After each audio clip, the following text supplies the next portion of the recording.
Sí, se escucha bien, Beto. Ah, perfecto. Muy bien. Entonces, bueno, ya dejamos atrás la parálisis diafragmática y pues bueno, vamos con algunos datos importantes de una radiografía con EPOC, ¿vale? Bueno, no sé por qué se puso esto. Ay, caray. Más bien esta se movió. Ah, ahora sí. Ya, todo está en orden, perdón. Bueno, antes de pasar con el EPOC, pues bueno, básicamente también es algo similar a lo que habíamos visto con la elevación diafragmática que sucede en la parálisis diafragmática, ¿no? Bueno, nada más para hacer esta diapositiva. Ahora sí, ya vámonos con lo de EPOC.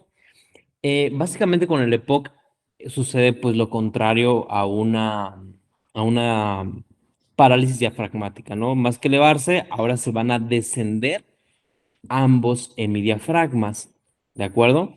¿Por qué? Pues como ya lo comentamos, por el atrapamiento aéreo que estos pacientes llegan a generar. Y por ejemplo, fíjate que aquí, como el hemidiafragma derecho sí está a la par con el hemidiafragma izquierdo, ¿no? Eh, Algo completamente anormal, cualquier radiografía, tanto tuya como mía, donde tendríamos nuestro hemidiafragma derecho completamente arriba, ¿no? Vean que los ápices pulmonares son abombados, casi de la misma anchura que las bases, bueno, no tanto, pero están más abombados. Hay una hiperinsuflación y se ve demostrado en el ancho más, ¿cómo decirlo? En el ancho más aumentado en los espacios intercostales en comparación con una radiografía normal y por tanto se ve más radiolúcido. ¿De acuerdo? Estos pacientes tienden a hacer ya una hipertensión pulmonar que genera incremento de la presión capilar y por tanto se ven estas líneas blanquitas, ¿vale? Muy marcadas de la trama vascular, ¿no? Entonces, esos pacientes ya viven con hipertensión pulmonar. Déjenme cerrar la ventana que está haciendo como mucho ruido. Permítanme.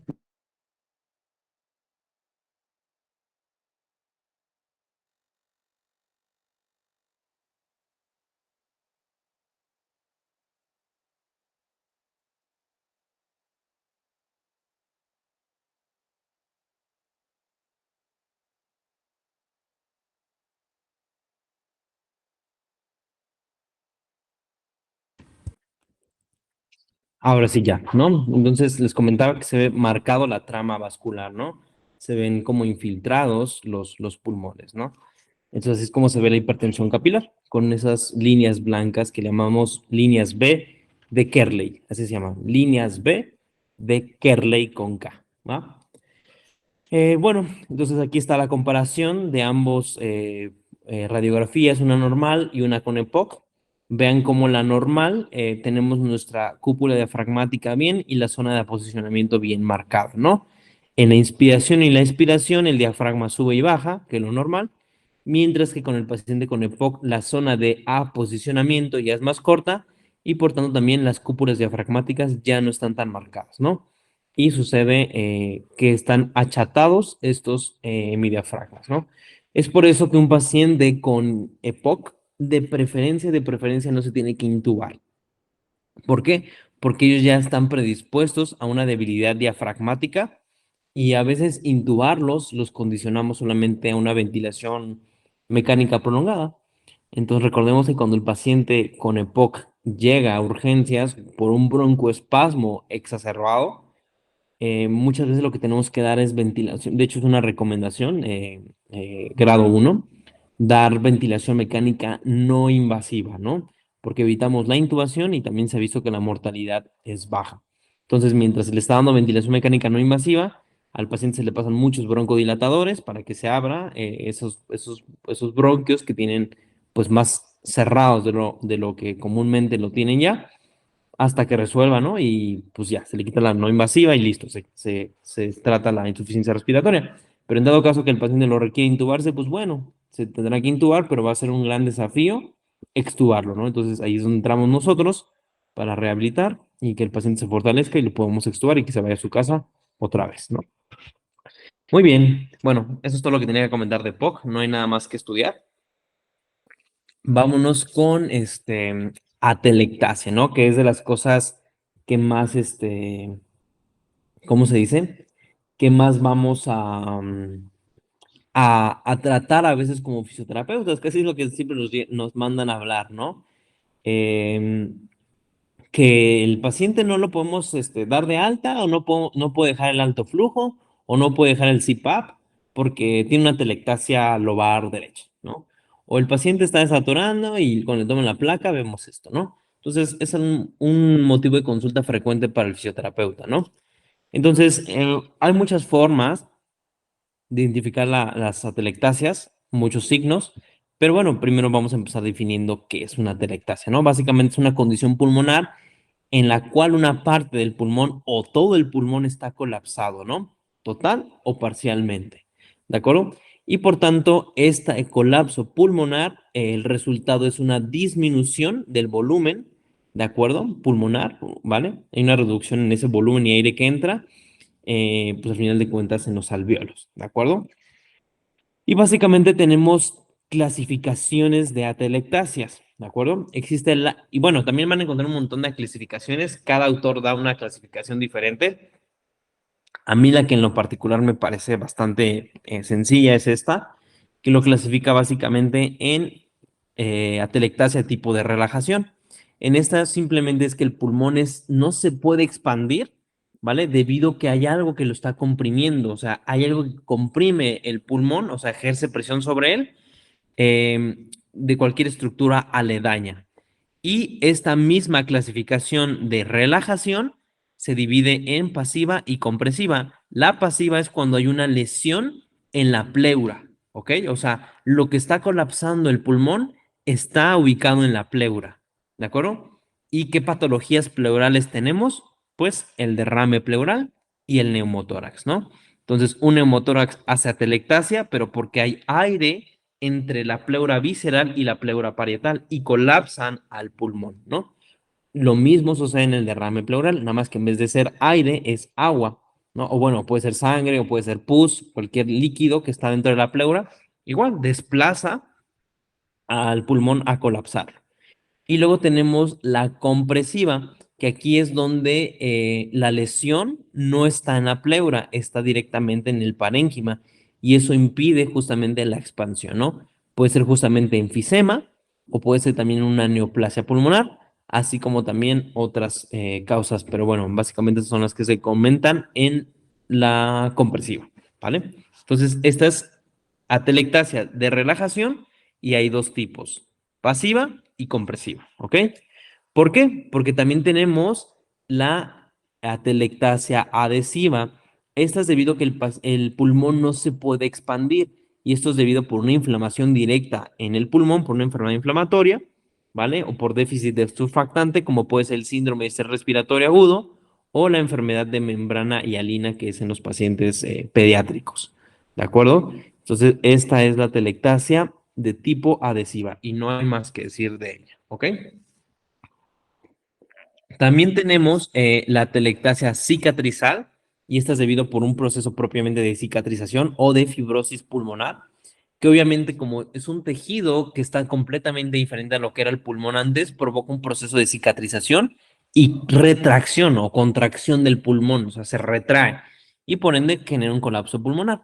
¿Vale? Las causas más frecuentes es por una infección crónica, como puede ser tuberculosis, pueden ser enfermedades pulmonares intersticiales, como suele ser con los pacientes post-COVID. Los pacientes post-COVID que desarrollaron SDRA, que es síndrome de distrés respiratorio agudo, ellos pueden generar o pueden quedar con atelectasias cicatrizales, ¿no? Por esa inflamación en el intersticio y también en los alvéolos que llegaron a tener en su momento de la fase aguda del COVID, ¿no? Y finalmente tenemos la clasificación de obstrucción, ¿vale? Que es la más común y de hecho por la que siempre nos mandan a llamar a nosotros, que es porque algo está obstruyendo las vías respiratorias. ¿Cómo qué puede ser esto? Pues un moco, un cuerpo extraño, una masa pulmonar, entre otras cosas, ¿no? Entonces, esa es la más frecuente de las atelectasias y casi la que más trata el fisioterapeuta, ¿no? Pero bueno, al final de cuentas, en todas podemos aplicar técnicas que van a mejorar la aireación pulmonar, van a mejorar el intercambio gaseoso y pues que el paciente se pueda destetar o bueno, quitarle X dispositivo respiratorio, ¿no? Entonces, bueno, es importante que nosotros entendamos o sepamos a qué tipo de atelectasia nos estamos enfrentando, ¿va? Muy bien, ahora, ¿cuáles son los signos radiológicos de la atelectasia? Pues, en primera instancia, número uno que nosotros tenemos que identificar para una atelectasia es que las cisuras, acuérdense que el pulmón está, ¿cómo se dice? Dividido por lóbulos y esas cosas, entonces el pulmón tiene cisuras pulmonares, ¿de acuerdo? Entre otras. Bueno, aquí la que se alcanza a ver, ahorita vamos a ver las cisuras, pero bueno, justamente es la cisura inferior. Sin embargo, también tenemos la cisura mayor y entre otras que vamos a ver más adelante, ¿no? Pero bueno, básicamente lo que tenemos que buscar es que las cisuras interlobares se desplazan, ¿vale? En sentido del pulmón colapsado. Es decir, por ejemplo, si yo tengo aquí la cisura menor, que normalmente se vería así, y supongamos que tengo una atelectasia superior, la cisura menor se desplazaría en sentido de la atelectasia. ¿Ok? Eso es lo primero que tenemos que identificar, que las cisuras se desplacen hacia donde está la atelectasia. Y literal, ves los bordes de la cisura, los puedes ver literalmente. ¿Ok? Entonces, ese es el número uno, las cisuras desplazadas ipsilateral al colapso pulmonar o a la atelectasia, como quieras llamar. Número dos, hay pérdida de la lesión pulmonar. ¿Cómo se ve esto? Se ve como una imagen radiopaca, o sea, el pulmón se tiene que ver radiolúcido, ¿no? Color negro. Pero ahora estoy viendo que se está viendo color blanco el pulmón. Entonces, eso es una imagen radiopaca, ¿de acuerdo? En la zona afectada. Entonces, ya tengo dos criterios, cisuras desplazadas y pulmón radiopaco, ¿va? Número tres, hay signos bronquiales y vasculares. Vas a decir, ¿qué es esto? Que los bronquios y toda la vasculatura pulmonar se llega a colapsar adentro de la telectasia y llego a ver un poco las tramas vasculares. Entonces se ve como irregular. Eso, ¿de acuerdo? Adentro de la telectasia. Se alcanzan a visualizar. Y es lo que vamos a determinar como broncograma aéreo. Ahorita lo vamos a ver más adelante, no se preocupen. Al final solamente estoy enumerando los signos, ¿va? Y finalmente, como digo, al final de cuentas, como los bronquios y toda la trama vascular se ven atrapadas, pues llegamos a visualizar el aire atrapado en la trama que sí llega al aire todavía y se ve como una zona negrita que vamos a determinar como broncograma aéreo. ¿Ok? Entonces, esos son los cuatro signos de atelectasia y aparte otra cosa importante, que ocurren desplazamientos de la vía aérea y del resto de las estructuras, como, es decir, una telectasia, chicos, genera una especie de succión, como que chupa todas las estructuras y todo se desvía hacia donde está la telectasia, ¿no? Entonces pueden llegar a ver el corazón ligeramente desplazado, pueden llegar a ver la tráquea un poco desplazada, pueden ver que se desplazan las cisuras y así sucesivamente. Y otro signo que tal vez no menciono aquí es que sucede una compensación del pulmón que no está afectado. Se puede llegar a ver un poquito más radiolúcido el pulmón no afectado, porque el pulmón trata de compensar. Y más que compensar es como ya no está entrando aire al otro pulmón, pues se va al pulmón que sí está entrando aire. Y se llega a ver un poquito más negro el pulmón. Entonces, todos esos signos son clave para decir si tu paciente tiene una telectasia en vez de una neumonía, porque la neumonía se ve un poco similar, ¿va? Y acuérdense, y se los dije al inicio de la clase, una radiografía sin clínica no me dice absolutamente nada. Si yo digo, este paciente tiene fiebre, elevó leucocitos, por supuesto que tiene una neumonía. Pero si me dicen, este paciente no ha elevado leucos ni nada, solamente empezó a saturar y ya dejó de meter volúmenes pulmonares. Pues entonces es una telectasia, ¿no? Entonces, porque ya estoy correlacionando imagen con clínica de mi paciente. ¿De acuerdo? ¿Dudas o preguntas con los signos de atelectasia? ¿Quedaron claros?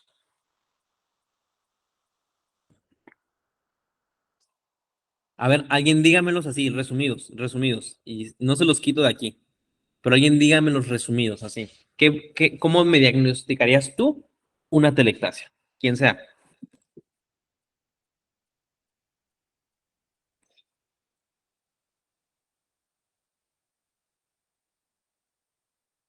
¿Quién se anima? Venga, sin miedo. A ver, voy a intentar yo. Buenos Venga, días. venga, sin miedo. Bueno, se ve desplazado las estructuras, en Eso, muy este caso lobulares, se van a ir hacia el colapso se va a ver radio opaco Muy bien. y pues es obvio, el tronco se va a desplazar por lo mismo del colapso. Eso, muy bien, perfecto. Así con eso es más que suficiente. Radiopacidad, desplazamiento de las estructuras y ¿cómo se llama? Y pues bueno, al final de cuentas, marcado el pulmón que está compensando. Con eso es más que suficiente que nosotros sepamos identificar, ¿vale? Muchas gracias por tu participación. No sé quién eres, es como no estoy viendo los nombres, ¿quién eres, perdón? Sandra, Ah, muchas gracias, Sandra, muchas gracias por la participación.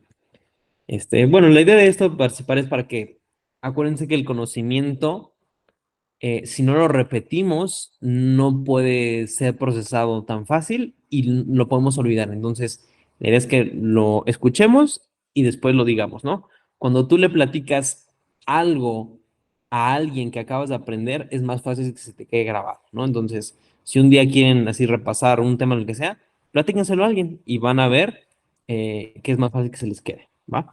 Muy bien. Y bueno, hay otra cosa también, ocurre un ascenso del diafragma, ¿no? Al final de cuentas viene siendo lo mismo, un desplazamiento de las estructuras a donde está la telectasia, ¿no? Es como una succión, como que se chupa, ¿no? Y aquí justamente es clarísimo que está la telectasia total del pulmón izquierdo. Y una pregunta, ¿hay signo de la silueta o no hay signo de la silueta? Sí, ¿no? Porque ya no se alcanza a positivos. apreciar las fisuras. Ahora, bueno, con las cisuras me adelanto un poquito. En teoría, las cisuras no se ven tan bien en una placa normal. O sea, si las ves, está chido, pero si también no las ves, no pasa nada. Pero cuando ves las cisuras muy, pero muy marcadas, es patológico, ¿vale? Me adelanto un poquito a las cisuras pulmonares. Pero en este caso, aquí, tal vez donde me hace signo de la silueta es justamente con el corazón, porque aquí no veo el corazón, pero no me hace tanto signo de la silueta con el resto de las estructuras. En conclusión, el signo de la silueta no está tan presente en las atelectasias, ¿ok? Entonces, ese va a ser el diagnóstico diferencial entre un derrame pleural, que se borra totalmente todo, no veo absolutamente nada, a una atelectasia. Por ejemplo, aquí yo sin problemas puedo decir es una atelectasia.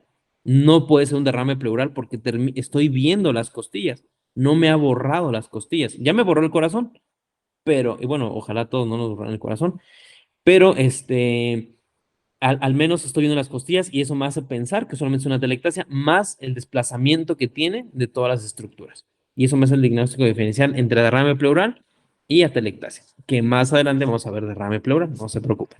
¿Va? ¿Cómo sucede la fisiopatología de una telectasia? ¿Cómo sucede? Pues bueno, básicamente aquí nosotros tenemos nuestro pulmón, ¿no?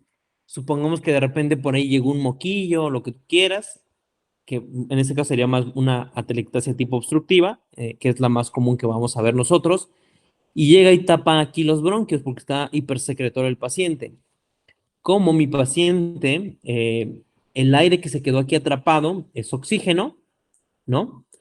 El oxígeno puede pasar a la circulación, así como también el CO2 puede regresar a la circulación, ¿no? Entonces es una área que no participa en el intercambio gaseoso y me está generando como un shunt, un cortocircuito, porque no está participando en el intercambio gaseoso esto. Entonces, como ya se fue otra vez el oxígeno a la circulación y otra vez el CO2 se fue a la circulación, pues se empieza a desinflar esos alvéolos hasta que finalmente colapsa, se empieza a retraer el pulmón, se empieza a retraer y finalmente termina por colapsarse completamente esos asinos pulmonares. Ese pulmón, esos alvéolos se colapsan y el pulmón se hace más chiquito en comparación como era antes. ¿De acuerdo? Y entonces el aire que respira el paciente solamente entra a una parte, chihuahua, solamente entra a una parte y no puede pasar más de ahí. Entonces, ese aire que se queda aquí solamente atrapado es el famoso broncograma aéreo. Y es lo que alcanzamos a ver a veces en las, ¿cómo se llama? En las atelectasias, que se llegan a ver un poquito de las ramas negras. ¿De acuerdo? Es broncograma aéreo. Porque hasta ahí solamente está llegando el aire, pero ya no puede pasar el aire más allá. ¿Ok? Eso es la fisiopatología de la atelectasia y del broncograma aéreo. ¿Quedó claro esto de la fisiopatología? Sí. Sí. Muy bien. Ahora bien, vámonos. Dime, ¿qué pasó? ¿Por ahí alguien dijo algo? Creo que no. Bueno, si tienen alguna duda, ya saben que pueden interrumpirme sin ningún problema.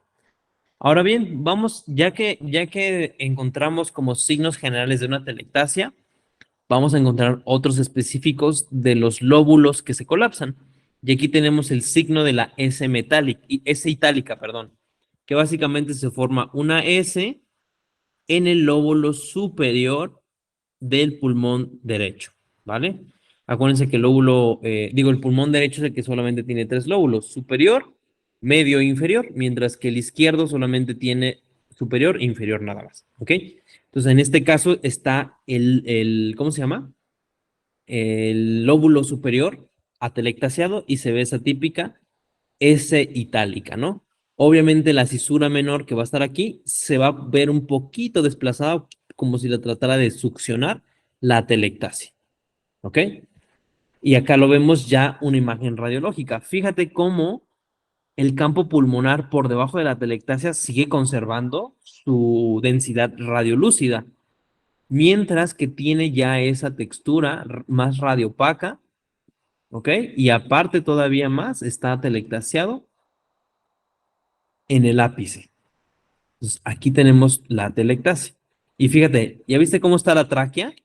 ¿Ya viste que la tráquea está desplazada? Voy a quitar lo rojo para que lo observes. ¿Ya viste cómo? ¿Sí alcanzan a percibir cómo la tráquea se desplaza? Sí. Se va Es hacia la justamente. derecha. Exacto, muy bien, muy bien. Y digo, aquí ¿cómo se dice? No tiene tanto una elevación del diafragma, pero bueno, casi siempre este signo de la S itálica sucede siempre en los carcinomas bronquiales, casi siempre. No estoy diciendo que siempre, o sea, recordemos que no vamos a hacer un diagnóstico de carcinoma bronquial solamente por ver esta placa. Por supuesto que no, tenemos que hacer laboratorios, exploración física y otras cosas, ¿no? La clínica del paciente, pero es muy típico que aparezca la S itálica en los carcinomas bronquiales. ¿Va que va? Y bueno, hasta eso no está tan mal esta placa, todavía no está tan hiperinflado el pulmón, no está tan desplazado las estructuras alrededor, ni mi diafragma, ¿no? Ahí va más o menos el paciente, ¿ok? Y la otra, y si se fijan aquí, es lo que les digo, o sea, aquí las cisuras sí están bien marcadas, o sea, alcanzas a ver perfectamente dónde está delimitado la telectasia. Porque la diferencia entre una neumonía y una telectasia, las neumonías son en parches, son irregulares. Entonces, no es a veces tanto una telectasia, ¿vale? A veces las neumonías son súper parchadas y muy irregulares, ¿ok? Entonces, eso también son signos diferenciales entre la telectasia y neumonías propiamente, ¿va? Luego tenemos otros signos más específicos, por ejemplo, la telectasia del lóbulo inferior izquierdo. Acuérdense que el pulmón izquierdo solamente tiene dos lóbulos, superior e inferior, pero con su sede en la parte medial aparece lo que le llaman signo del velero. Si te fijas, aquí está el corazón, fíjate, aquí está el corazón. Y si te fijas, tiene como irregularidades en medio, ¿no? Fíjate que esas irregulares no están presentes acá tanto. Acá están un poquito como marcadas, pero aquí no las tiene tanto como este paciente de acá, que justamente esa zona triangular es el famoso signo del velero. Y eso nos habla de la telectasia que ocurre en el lóbulo inferior izquierdo. ¿De acuerdo? Entonces también son signos que nosotros tenemos que empezar a identificar y a buscar. ¿Vale? Y otra cosa, casi siempre esto se llega a confundir con adenopatías, ¿no? Que tengas aquí alguna adenopatía, tendríamos que corroborarlo. O sea, aquí tal vez pediríamos una placa lateral para ver si efectivamente es una neuropatía o si es una telectasia, ¿no? Vean porque a veces la radiografía no es tan sensible y tan específica porque te puede confundir con otra patología.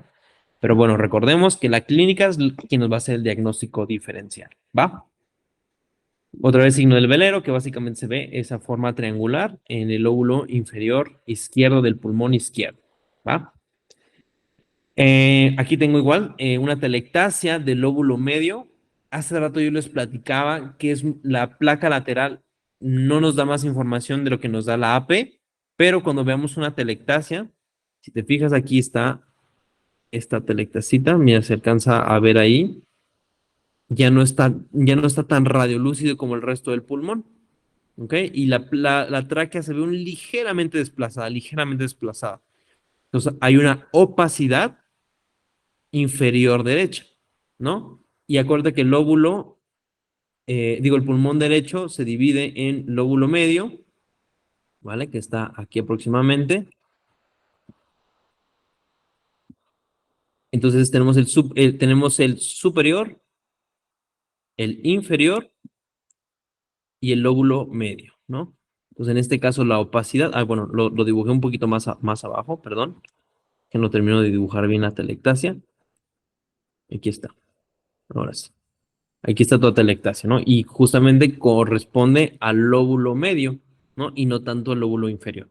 Para eso nos ayuda a tomar otra placa para confirmar dónde es donde se ubica nuestra telectasia. ¿De acuerdo? Ahora, ¿sirve de algo identificar dónde está tu telectasia? En teoría sí, solamente para saber dónde está el problema, pero al final de cuentas ya sabemos que podemos aplicar técnicas pulmonares para resolver la telectasia, ¿no? Como puede ser ocupar CPAP, como puede ser ocupar técnicas, bueno, hay que saber por qué tienes atelectasia, ¿no? Si es por mocos, pues bueno, hay técnicas de higiene bronquial, entre otras cosas, ¿no? Pero en teoría, mientras sepamos que es una atelectasia, con eso es más que suficiente, ¿va? Luego también ocurre otro signo que está en alemán, que es Luftsistel, no sé cómo se pronuncia esta cosa, pero bueno, básicamente le llaman también signo semilunar. La telectasia, ¿dónde sucede? En el lóbulo superior izquierdo. Entonces, fíjate, aquí está mi radioopacidad. Y acá tenemos la aorta ascendente. Y en medio de esos dos hay una zona que todavía está aireada, que es esta zona de aquí, que es la forma semilunar que tiene. Es este signo, justamente. Y es donde sucede una hiperinflación compensatoria, es decir, se atelectació un poco el lóbulo superior derecho, pero esta zona de aquí es la que está compensando, por eso se ve más de color negro. ¿De acuerdo? Entonces son signos radiológicos que tenemos que empezar a identificar. ¿Si alcanzan a percibir esta zona semilunar? ¿Si la alcanzan a percibir o no? Sí. Vale, pues entonces con eso más que suficiente que la identifiquen, ¿va? Aquí tenemos una telectasia lobar superior. ¿Cómo dijimos que se llama este signo? Casi no se alcanza a percibir tanto, pero ¿cómo dijimos que se llama? Es itálica. S itálica, ¿no? Ahí está. Y ves, se ve súper delimitada la telectasia, súper delimitada, ¿no? ¿Y qué ven en el pulmón derecho, digo izquierdo? ¿Qué alcanzan a ver? Y en la tráquea, ¿qué ven? ¿Qué ven?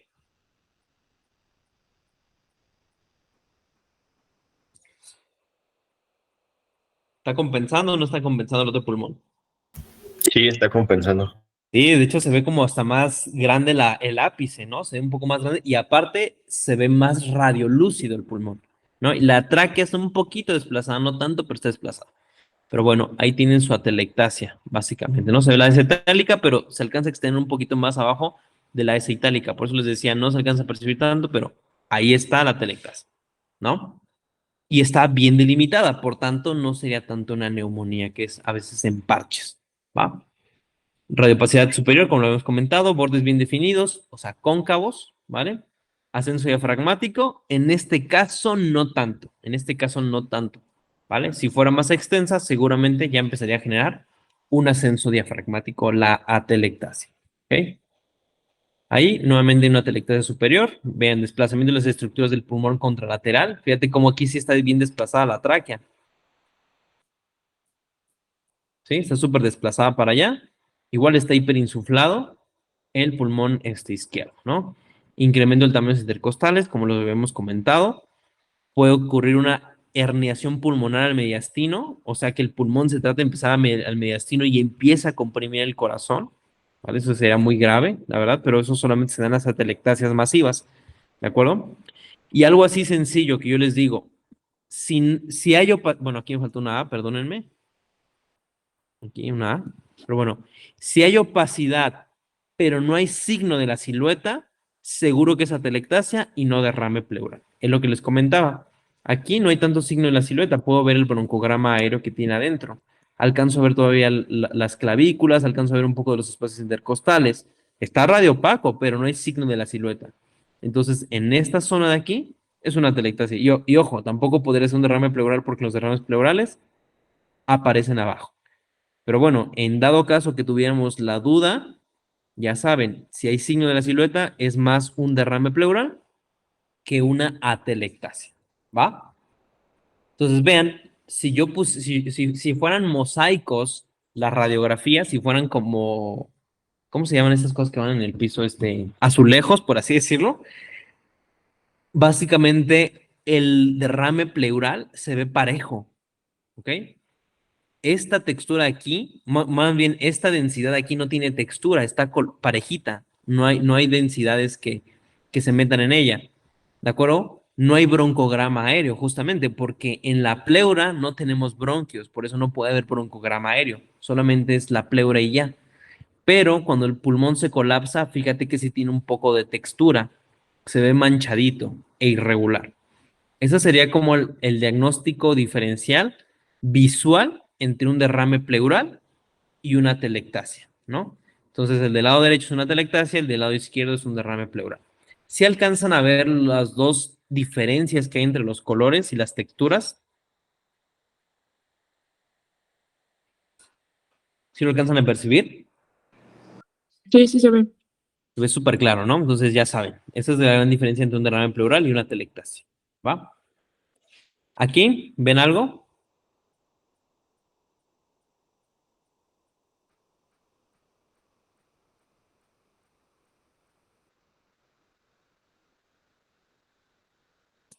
Básicamente ahí está un poquito empezando la radiopacidad, la elevación del hemidiafragma y el desplazamiento de la tráquea. ¿Ok? Eso está un poquito más difícil porque casi no se ve como la radiopacidad, pero sí se ve diferente el color negro del pulmón derecho respecto al izquierdo. A lo mejor ahí no está tan severa la atelectasia, pero ahí está, ¿vale? Al menos signos de atelectasia sí tenemos, ¿vale? Y es una atelectasia lobar superior, ¿vale? Del pulmón izquierdo, ¿va? Ahí, ¿dónde está la radiopacidad? ¿Dónde está?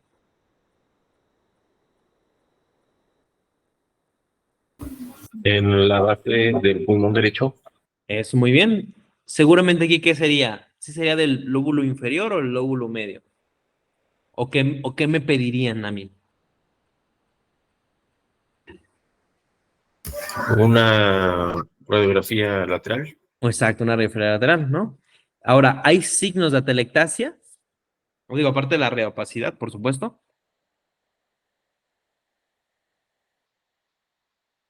El signo del velero, ¿no? Bueno, aquí no está tanto, bueno, aquí el signo del velero se tendría que ver aquí y casi no tendría que ver tampoco la columna. Pero mira, donde hablamos de la radiopacidad es en esta zona de aquí, ¿vale? ¿Va? Ahora, está un poco más elevado mi diafragma, no sé si sea debido al mismo hígado como normalmente sea, pero bueno, al menos es un poco elevado y la tráquea ligeramente desplazada, aunque no podría concluirlo, tanto porque no alcanzo a ver mis clavículas, pero parece ser que están simétricas, entonces sí hay un desplazamiento, ¿no? Entonces dejen borro ya mis rayones y ya les pongo como tal la resolución. Esa es la telectasia y aquí está en el lóbulo medio, ¿no? En la telectasia lobar media derecha. Que bueno, la tendríamos que confirmar con la AP digo, con la radiografía lateral del tórax, ¿va? Y justamente aquí está confirmado, ¿no? Aquí está la placa lateral y ya sabemos que esto es inferior, superior y esto es el lóbulo medio, ¿no? Entonces, ¿dónde está la telectasia? Pues justamente en el lóbulo medio del pulmón derecho, ¿va? Así es como se divide el pulmón en ¿cómo se llama? En la lateral de tórax. Y en este caso, si la telectasia hubiera aparecido aquí, le voy a poner otro color. Si la telectasia hubiera aparecido por acá o en esta zona de aquí, seguro lo vería y en la misma altura que en la proyección anteroposterior, pero por eso pedimos una AP, digo una lateral, perdón, una lateral de tórax, y ahí es donde ya se confirma que no está en el lóbulo inferior, más bien en el lóbulo medio, ¿ok? Entonces, si no tiene la placa lateral, bueno, no se estresen, ya saben que es una atelectasia y la tenemos que resolver al final de cuentas, ¿no? Pero si podríamos saber dónde está, ok, háganlo, ¿va? Ahí tenemos otra radiopacidad, ¿no? En este caso sí es lobar inferior derecha, ¿de acuerdo? Igual tendremos que confirmarlo, pero bueno, aquí en este caso sí es inferior derecha, ¿no? Aquí, ¿qué vemos? ¿Qué vemos? ¿Qué vemos? Derrame pleural. Aquí sí hay un derrame pleural. Aquí sí hay un derrame pleural. ¿Por qué? Porque ¿qué te hace pensar que derrame pleural dijimos? Está La completamente. radiopacidad. Eso mero. Hay una radiopacidad. ¿Y hasta dónde? Mira, vamos a tratar de enumerar las costillas. Mira, 1, 2, 3, 4, 5, 6, 7 y 8, ¿no? Esto es del lado derecho, pero la radiopacidad está del lado izquierdo. ¿Hasta dónde ustedes alcanzan a ver el signo de la silueta? Aquí a nivel de la costilla. Obsérvenlo con mucho detenimiento. Como entre la quinta y la sexta. Exacto, como la quinta. O sea, si pudiera dividir, sería como esto. Mira. O sea, ni siquiera, o sea, no veo el borde costofrénico. Voy a imaginar que está por ahí. Pero ya te fijaste que aquí se alcanza a ver un poco las costillas. ¿Sí lo ven? Que aquí se alcanza a ver más las costillas. Y acá alcanzo a ver como que el broncograma aéreo.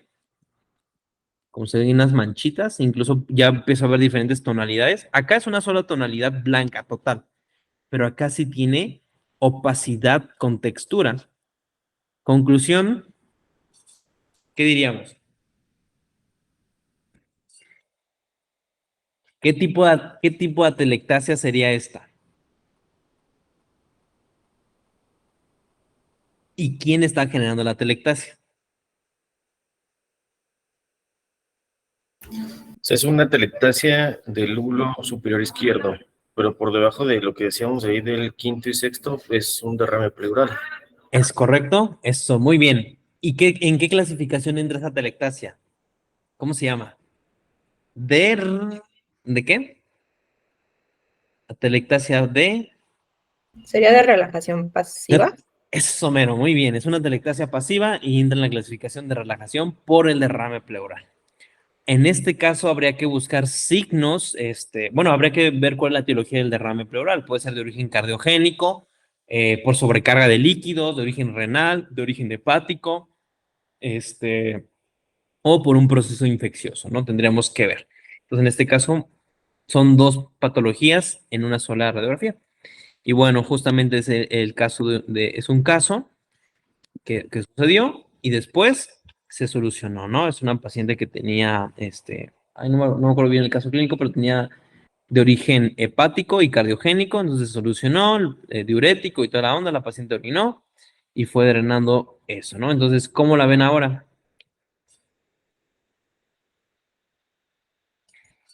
¿Se resolvió o no se resolvió?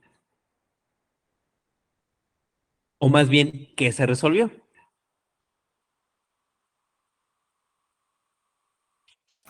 Se ve que está como, o sea, resuelto a lo mejor la telectasia, ¿no? Del lado izquierdo, del lóbulo superior, pero Ajá, por debajo todavía sigue presentando como derrame, ¿no? O sea, se está como resuelto, o sea, solucionando aún. eso es correcto. Aún está un poquito, seguramente un poquito residual, tal vez, como que en esta zona de acá seguramente todavía hay derrame residual, pero al menos los ángulos costofrénicos ya los veo, seguramente aquí ya no hay, pero sí está radiopaco, ¿no? Entonces, obviamente se está abriendo el pulmón todavía, apenas, o sea, estaba telectasiado totalmente, entonces se está abriendo, se está abriendo, se está abriendo y ya, y va en solución, ¿no? Entonces, es lo que podemos decir. Del otro lado, simplemente está bien, del otro lado está bien, simplemente es como que la toma que se hizo de este paciente, ¿no? Entonces, al menos resolucionó y listo. Vámonos, ¿vale? Y bueno, para concluir, signos indirectos e indirectos de las atelectasias, ya saben, fisuras marcadas desplazadas, marcas broncovasculares y estructuras desviadas. Indirectos, radiopacidad pulmonar, elevación del diafragma, cambio de posición del hilio y del mediastino. Básicamente es como un resumen de todo lo que acabamos de ver en las atelectasias. La verdad que las atelectasias es de las cosas que más me interesa que identifiquen porque es lo que más podemos resolver. Más adelante les voy a poner un caso de un artículo que publicó Robert y Miguel, justamente de una resolución de una atelectasia masiva y que se manejó justamente con fisioterapia pulmonar. Y bueno, ya vamos a ver el reporte de caso que ellos publicaron más adelante, ¿va? Y bueno, eso es en conclusión con las atelectasias, ¿vale? Y la otra nota, atelectasias en lóbulos inferiores deben ser confirmadas siempre por vistas laterales, como ya lo hemos comentado mucho, ¿va?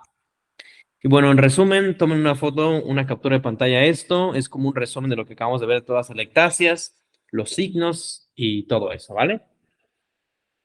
Es una infografía que ustedes pueden descargar, ¿vale? Esta es una y la otra es del doctor Marini, que es justamente, igual nos habla de como una infografía de las atelectasias lobales, ¿no? De dónde son frecuentes de encontrarse, ¿va? Entonces, acuérdense, atelectasias son súper bien definidas, más que una neumonía, ¿va?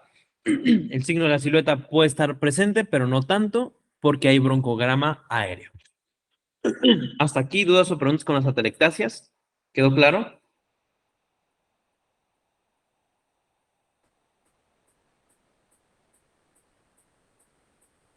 Sí, todo bien. Muy bien. Y bueno, este es un score que ocupan los anestesiólogos, que se llama ASA Score for Atelectasis. Es de la Sociedad Americana, de la Sociedad Americana de Anestesiólogos. Y básicamente es un puntaje que va de 0 a 9 puntos. Y como tal, no hay un punto de corte, solamente que entre más alto el puntaje, mayor riesgo de atelectasia hay. Más que un diagnóstico, es una manera de estratificar la probabilidad de que el paciente haga atelectasias, ¿no? Entonces, si alguien ve pacientes posquirúrgicos, pues ya sabe que tiene que aplicarlo, ¿no? Entonces, considera la edad del paciente, el estado físico del paciente, ¿no? Previo, la duración de la cirugía y el tipo de cirugía que se le hizo. Entonces, ya lo saben, si ustedes ven pacientes, aplíquenlo y van a decir, ¿sabes qué? Pues tú tienes un alto riesgo de hacer atelectasia.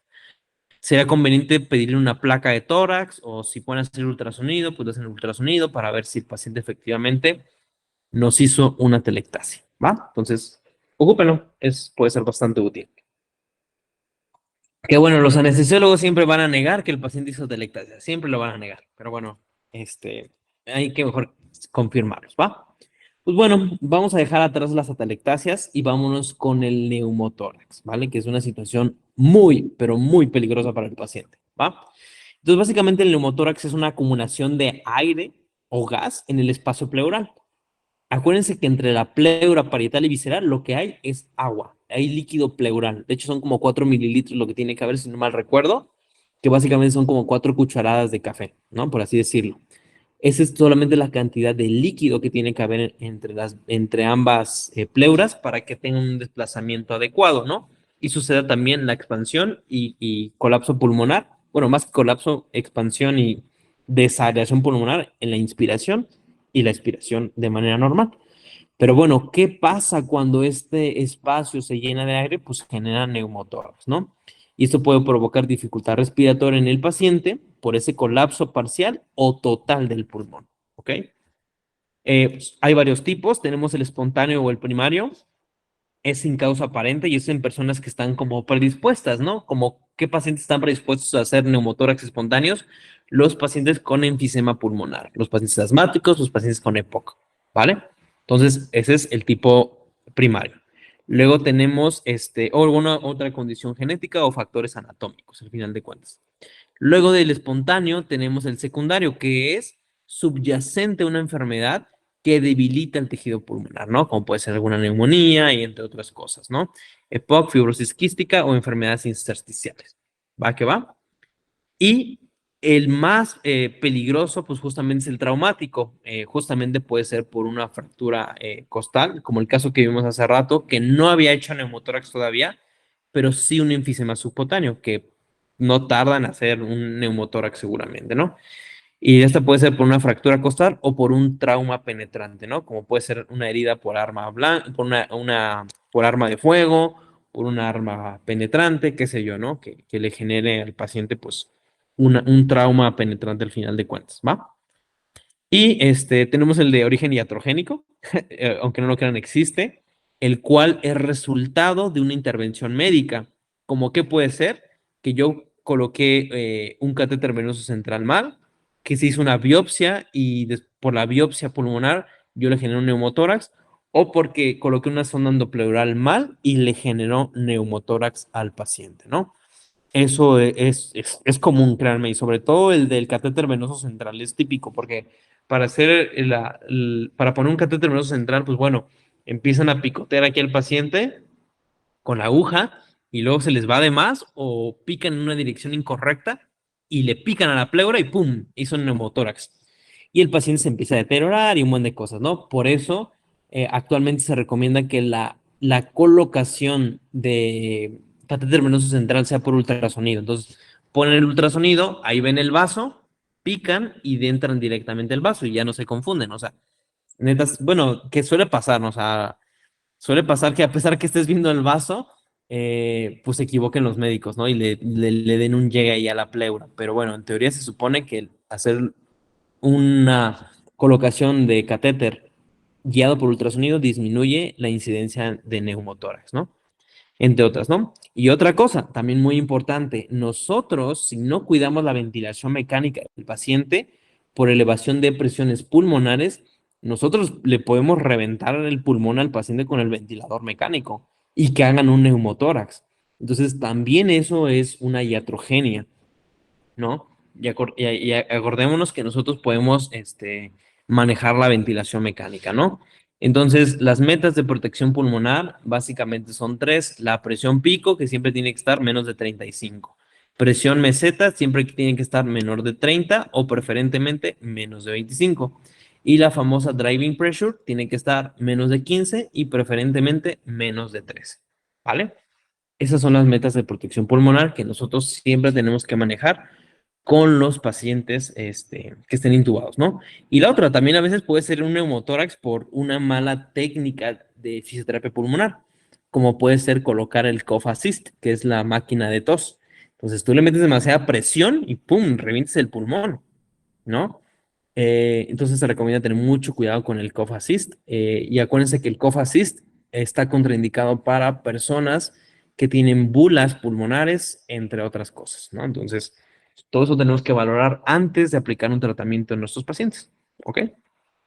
Y por último tenemos el neumotórax atención, que es el más peligroso de todos, es potencialmente mortal, y aquí lo que genera es simplemente que ese neumotórax está tan grande el aire y sigue creciendo que empieza a colapsar, colapsar, colapsar, colapsa todo el pulmón y desplaza todo el mediastino hacia un lado y colapsa el corazón, ¿no? Entonces, el paciente entra en un choque de tipo obstructivo, ¿no? Porque el corazón ya no se puede distender para hacer diástole y también perjudica la sístole. Entonces, el paciente entra en paro y si no resolvemos el neumotórax, pues se va a morir el paciente, ¿ok?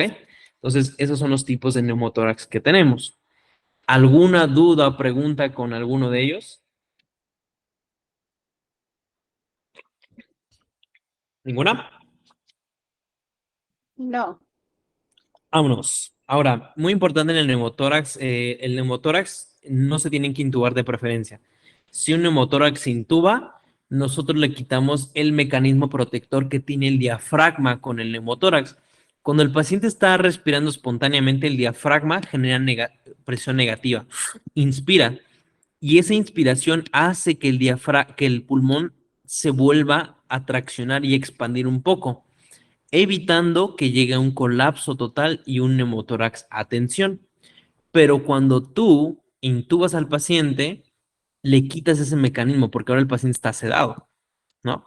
Está sedado y le quitas ese mecanismo protector y por tanto puedes favorecer más al colapso y por ende un neumotórax a tensión. Y el paciente puede entrar en paro cardiorrespiratorio, ¿no?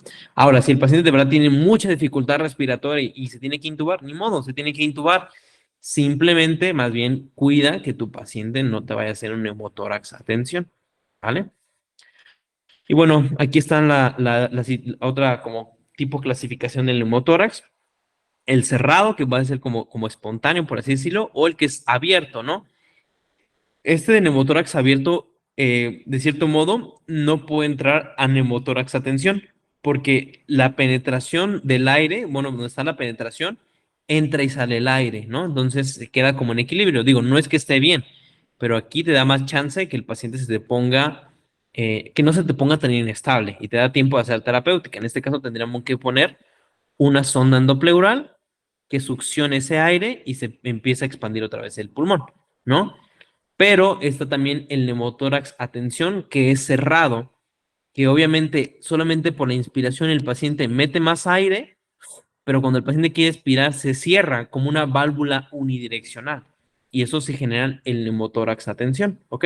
¿De qué depende que se haga un neumotórax abierto y una tensión? De muchos factores, pero principalmente a veces es por el tipo de lesión o la penetración que tuvo el paciente. O sea, es una cuestión a veces como de suerte que a veces un neumotórax tan chiquitito termina siendo un neumotórax a tensión y un neumotórax grande no generan atención porque es un neumotórax abierto, ¿no? Que sí permite entrada y salida en esta cavidad pleural, ¿no? Es una cuestión a veces como de cada paciente, ¿no? Bueno, vámonos con lo importante ya. O sea, dejando el neumotórax atrás, bueno, más que atrás como como su clasificación, eso, lo importante. ¿Cómo lo voy a identificar yo en la placa? Pues bueno, básicamente lo que voy a ver yo es aquí la pleura. Literal, la pleura la voy a ver en el campo pulmonar. La pleura en teoría yo la tendría que ver, bueno, más que verse, simplemente yo lo que tendría que observar es que el pulmón siempre está delimitado en la parte periférica. Pero si somos observadores, aquí alcanzo a percibir la pleura, mira. O sea, la pleura ya está invadiendo los campos pulmonares. ¿Qué quiere decir esto? Que el neumotórax está en toda esta zona, ¿sí? Ese aire está empujando el pulmón para adentro. Y si te fijas, hay una gran diferencia, voy a borrar todo, hay una gran diferencia entre la radiolucidad que tiene esta zona de aquí que la que tiene la zona media, ¿no? Si somos observadores, vamos a dividir el campo pulmonar en línea medioclavicular, más o menos viene siendo esa la línea medioclavicular, ¿no? Entonces, vean la diferencia que hay. Esto es lateral y esto es medial. ¿Qué diferencia ven entre la zona lateral y la medial respecto a la radiolucidad? ¿Qué diferencia alcanzan a ver? ¿Dónde es más lúcido y dónde es menos lúcido? Más lúcido hacia la lateral. Lateral, ¿no? Se ve súper clarito, o sea, se ve muy negro y sin relieve, sin textura. ¿Por qué? Porque el aire es así, radiolúcido, ¿no? Y como justamente en la cavidad pleural no hay vasos sanguíneos, bronquios, pues, ¿qué dice el aire? Pues yo entro aquí como Juan por mi casa, o sea, aviento a todos y hay puro aire, 100% de aire. A diferencia del pulmón sano, que sí tiene aire, pero en su totalidad el pulmón no tiene 100% de aire. Tiene también tejido, tiene parénquima, y ese parénquima tiene un poco de líquido, por así decirlo. Y se ve radiolúcido, pero no 100% radiolúcido. Y así es como hacemos el diagnóstico de un neumotórax, ¿no? Donde vemos un incremento de la radiolucidad periférica y aparte que vemos la pleura invadiendo los campos pulmonares, ¿no? O sea, el pulmón se está retrayendo, ¿no? Entonces, número uno, busca la pleura. Busca la pleura. Ese es el paso número uno para diagnosticar un neumotórax. Busca la pleura. Número dos, pregúntate, ¿es periférica? Si es periférica, todo está bien. Si no es periférica, seguramente está invadiendo los campos pulmonares. En este caso, está invadiendo ya el campo pulmonar. ¿Invadida en los campos pulmonares? Sí. La zona superior y lateral a la pleura es hiperlúcida. Si la respuesta es sí, estamos ante un neumotórax. Y la otra, ¿el ángulo costofrénico es marcado y aumentado? Digo, aquí no lo alcanzo a ver, pero hay veces que como el neumotórax está más extenso, se ve súper marcado el borde costofrénico. Cosa totalmente contraria a lo que sucede en el derrame pleural. En el derrame pleural se borra los ángulos costofrénicos, ¿no? En el derrame pleural se aumentan los bordes costofrénicos, ¿no? Entonces, estos son los pasos y las preguntas que nos tendríamos que hacer nosotros para diagnosticar neumotórax, ¿ok? ¿Sí quedó claro el neumotórax?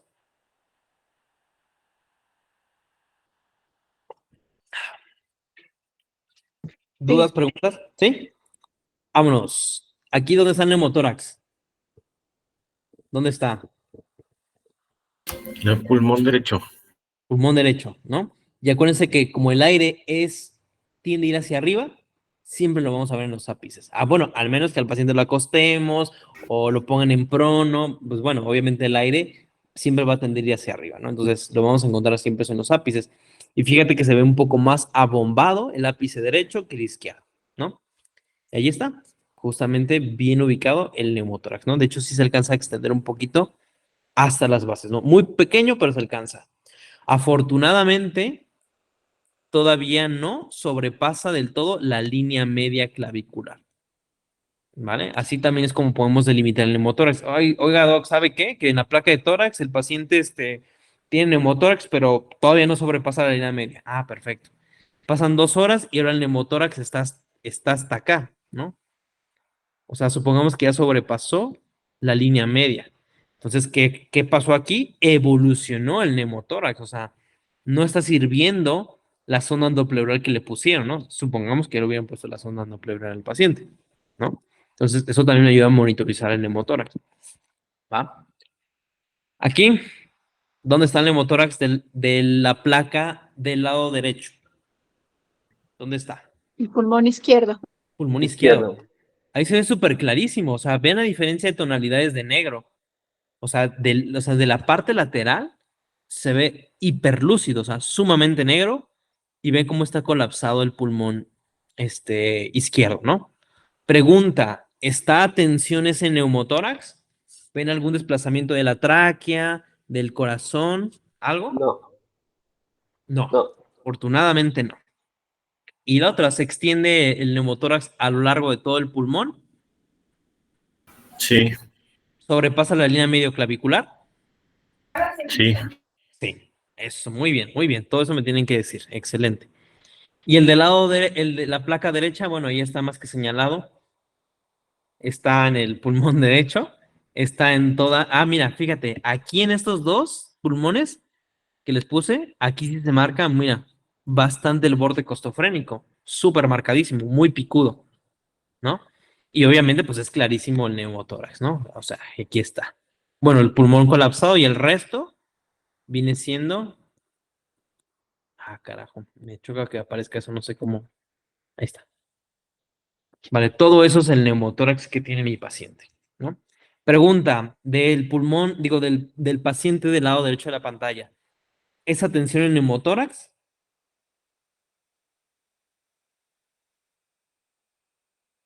o Sí, no? porque se ve un poco desplazado el corazón hacia el lado izquierdo.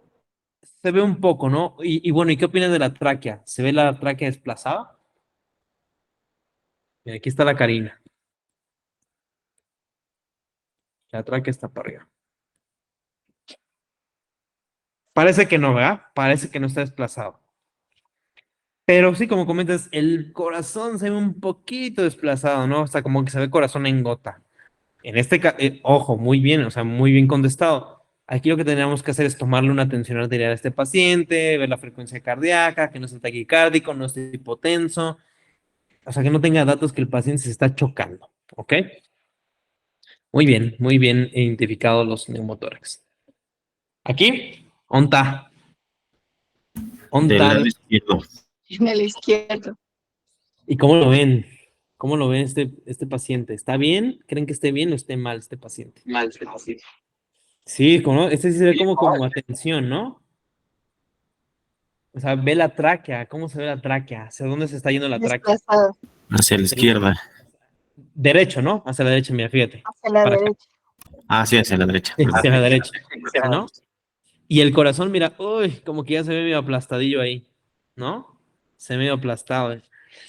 Seguro este paciente sí va a empezar con datos de choque, ¿no? Seguro, segurito, ¿no? No lo sabemos. ¿Qué tiene este paciente?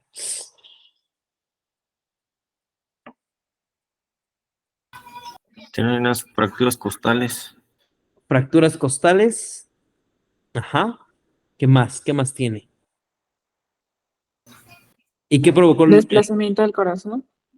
Ajá, desplazamiento por el neumotórax, ¿no? Sí alcanzan a ver que cómo está aquí el pulmón colapsado y el resto es neumotórax. Y aquí están las costillas medio cabalgadas, ¿no? Aquí no alcanzo a ver que estén fracturadas, solamente como que veo una, seguramente es la causa del neumotórax, ¿no? Pero ¿el corazón de qué lado está ahora? Migró al lado derecho. El lado derecho. Este paciente seguramente está hipotenso, taquicárdico y desaturando, ¿no? Y seguramente bien frío de los pies y de todo, porque se está chocando este paciente, ¿no? Seguramente está comprometiendo la función hemodinámica de nuestro paciente, ¿no? Es decir, es un neumotórax, atención, ¿no? Efectivamente, atención, ¿no? Obviamente este paciente no se puede rehabilitar, por supuesto que no, hasta que se corrija ese neumotórax. Acá, del lado derecho, es total, ¿no? Ahí sí es todo el pulmón. Ahí sí yo lo veo completamente, digo, si acaso un poquito como por acá. Y eso, ¿no? La verdad es que aquí sí está completamente colapsado. Y mira, el pulmón, digo, el corazón desplazado, la tráquea desplazada, ¿no? Y de este lado igual, ¿no? Ve cómo se ve el corazón completamente desplazado. Entonces, En este caso, ambos son de neumotórax a atención. sí, ambos, totalmente. Fíjate cómo acá, en teoría, el corazón también, aquí está, mira, aquí está la columna vertebral. El corazón todavía tiene un pedacito del ventrículo derecho y de la aurícula derecha, y aquí no está, mira. Aquí están justamente a la altura de la columna vertebral. Ahí ya lo borré todo. Pero bueno, si te fijas, si acaso un poquito de la vena cava superior y de la aurícula derecha, si acaso, ¿eh? Pero aquí sí está completamente desplazado, ¿no? Igual recordemos la clínica del paciente, ¿no? Seguramente va a estar desaturando, taquicárdico e hipotenso, ¿no? Y acá se ve súper desplazadísimo. Fíjate cómo se ve el corazón como en gota, ¿no? Y mucho del lado derecho. Y la tráquea también está súper desplazada. ¿De acuerdo? Y aquí sí está simétrica las clavículas, mira. Aquí sí confirmo que es un desplazamiento traqueal. ¿Va? ¿Dudas o preguntas con derrame pleural con neumotórax? Todo bien. ¿Todo bien? No, todo bien. Dime. Ah, perfecto. Vámonos con la famosa pleura y derrame pleural, ¿va? Bueno, básicamente la pleura se trata de una estructura delgada como un cabello, ¿vale? Y siempre se visualiza alrededor de los pulmones, ¿no? Y a lo largo del diafragma. Entonces, aquí la clave sería, si visualizas la pleura en el campo pulmonar, es neumotórax, ¿no? Como ya lo vimos acá, ¿no? Que la pleura invade los campos pulmonares, ¿de acuerdo? La pleura, de cierto modo, baja, o sea, está en toda la periferia de los pulmones y baja hasta los ángulos costofrénicos y a lo largo del diafragma, ¿no? Es lo que comentamos. Por tanto, si no veo la pleura, hay algo que me está borrando esa pleura, como puede ser un derrame pleura. ¿De acuerdo? Ángulo costofrénico es la clave para detectar la patología pleural y siempre tiene forma de V, ¿vale? Si te fijas, tiene una forma de una V, como de pues, justamente un ángulo, seguramente aquí un ángulo agudo, ¿no? Si no, el ángulo agudo es el que es menos de 45 grados, ¿no? Más o menos. Bueno, ya no me acuerdo mucho de las matemáticas. En fin, en el neumotórax ya sabemos que está completamente marcado ese ángulo costofrénico, ¿vale? Y disminuidos o desvanecidos, incluso ausentes en el derrame pleural. ¿Ah? Eso ya lo hemos comentado a lo largo de la charla. Y bueno, en una AP, pues básicamente se ven así los ángulos costofrénicos, bien marcaditos, ¿no? Bien marcaditos. Ahora bien, vámonos a la patología de derrame pleural, ¿vale? Básicamente el derrame pleural es la acumulación anormal de líquido en el espacio pleural. En vez de ser aire, que era neumotórax, en este caso va a ser líquido, ¿no? Y puede ser sangre, puede ser agua, puede ser líquido rico en proteínas, puede ser pus, lo que quieras, pero el punto es que es líquido ahí acumulado en la pleura, ¿no?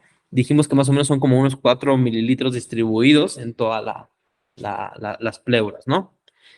Y bueno, el derrame pleural se clasifica en trasudado, exudado, paraneumónico, hemorrágico y quiloso, ¿no? El trasudado básicamente es un desequilibrio entre las presiones, ¿cómo se dice? Oncóticas e hidrostáticas que suceden en los vasos sanguíneos. Es decir, acuérdense que las proteínas tienen fuerza de atracción y mantienen el líquido adentro de los vasos sanguíneos. Cuando la presión oncótica baja, o sea, por deficiencia de proteínas y todo eso, pues ya no hay quien retenga el agua adentro de los vasos sanguíneos. Y aparte incrementa la presión hidrostática. Entonces, ya no hay quien mantenga el líquido adentro del vaso sanguíneo, porque ya no, las proteínas ya no mantienen esa fuerza de atracción. Y aparte incrementa la fuerza hidrostática. Entonces, empieza a haber fuga capilar y empieza a fugarse el agua. Y si consideramos que aquí tenemos un pulmón, pues justamente va a empezar a fugar ese líquido a la pleura, ¿no? Va a empezarse a fugar a la pleura. Y en el peor de los casos también puede fugar adentro del alveolo y hacer un edema alveolar, ¿de acuerdo? Entonces, ese es el trasudado, ¿de acuerdo? Y las causas del trasudado, pues casi siempre son de origen cardíaco, insuficiencia cardíaca congestiva, puede ser por cirrosis hepática o algún síndrome nefrótico, ¿ok? O puede ser que el paciente también, eso es muy típico en los hospitales, que los pacientes le están pase y pase y pase agua, o sea, que siempre tienen su suero colgando, que es solución salina o lo que sea, y le están pasando demasiada agua. Entonces, acuérdense que las venas, una función de la vena es un reservorio de sangre. Y parte de la sangre, pues también es, al final de cuentas, agua, ¿no? Una cantidad considerable. Entonces, cuando la vena ya no puede soportar tanta contenido vascular, tiende a fugarse, ¿no? Y hacen derrames pleurales, derrames pericárdicos, incluso hasta edema cerebral, ¿no? Entre otras cosas. Entonces, también la sobrecarga hídrica favorece a los derrames pleurales. Entonces, tú también, como fisioterapeuta, tu trabajo es decirle al médico, oiga, doc, pues el paciente tiene derrame pleural y no tenía derrame pleural, y no tiene ninguna patología cardíaca, ni renal, ni hepática. Seguramente el paciente está sobrecargándose de volumen y eso está retrasando mi trabajo como fisioterapeuta para que el paciente deje la ventilación mecánica, para que deje las puntas nasales, para que, no sé, X cosa, ¿no? O para que deje de respirar paradójicamente, entre otras cosas. Entonces, es importante involucrarnos en esa situación. El exudado básicamente es porque hay una inflamación en el espacio pleural. O sea, sí es una enfermedad aquí directa de la pleura, ¿no? Entonces, eso de cierto modo favorece que hay una mayor permeabilidad del vaso sanguíneo porque está inflamado y hay más fuga. Entonces, el vaso sanguíneo que está formado por células endoteliales que están agarraditas de la mano, por así decirlo.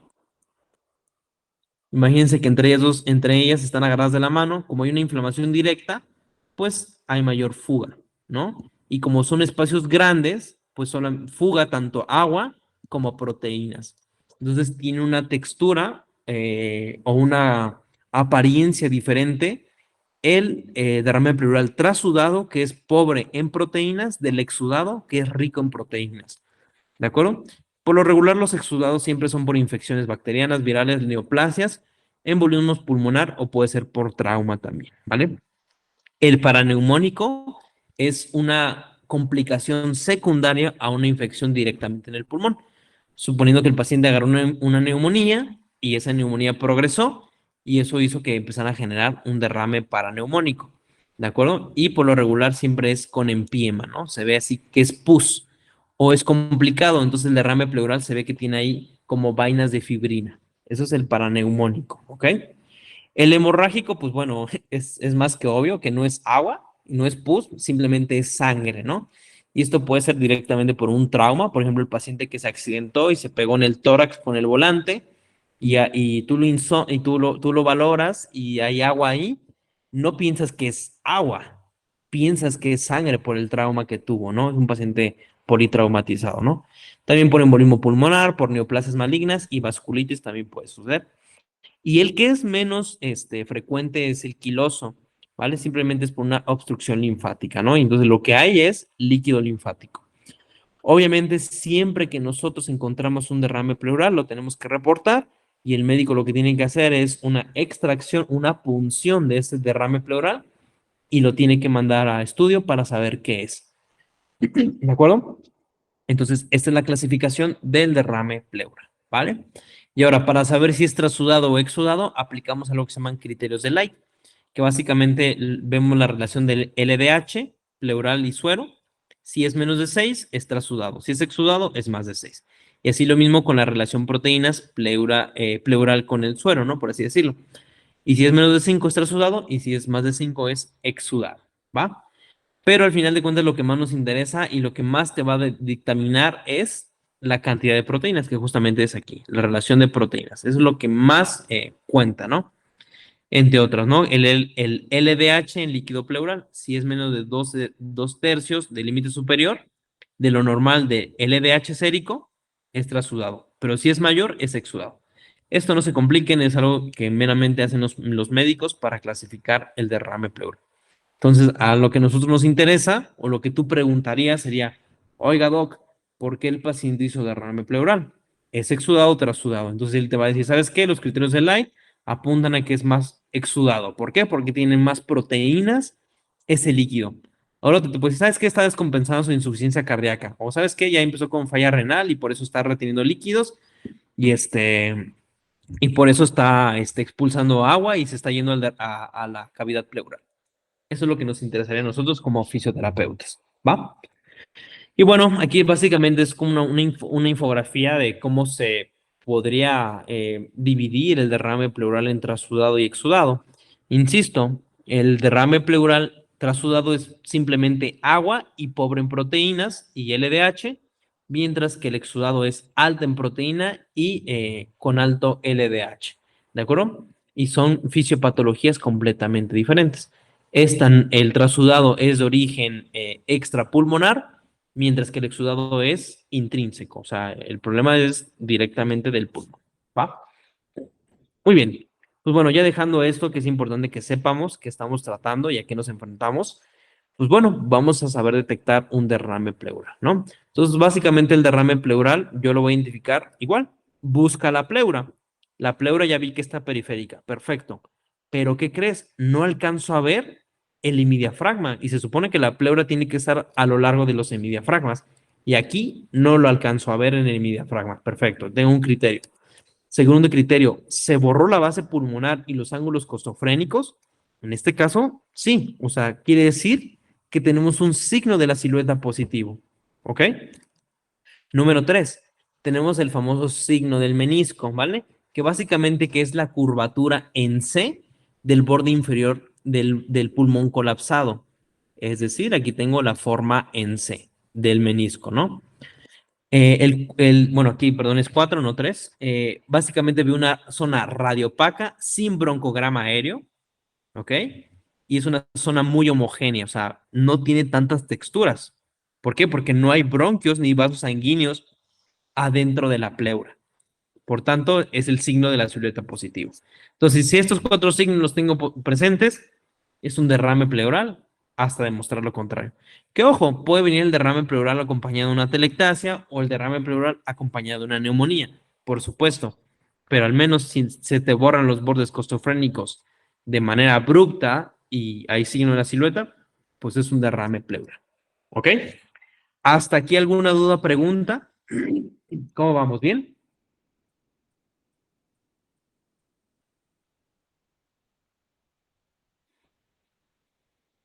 ¿Todo bien, chicos? Sí, bien. Perfecto.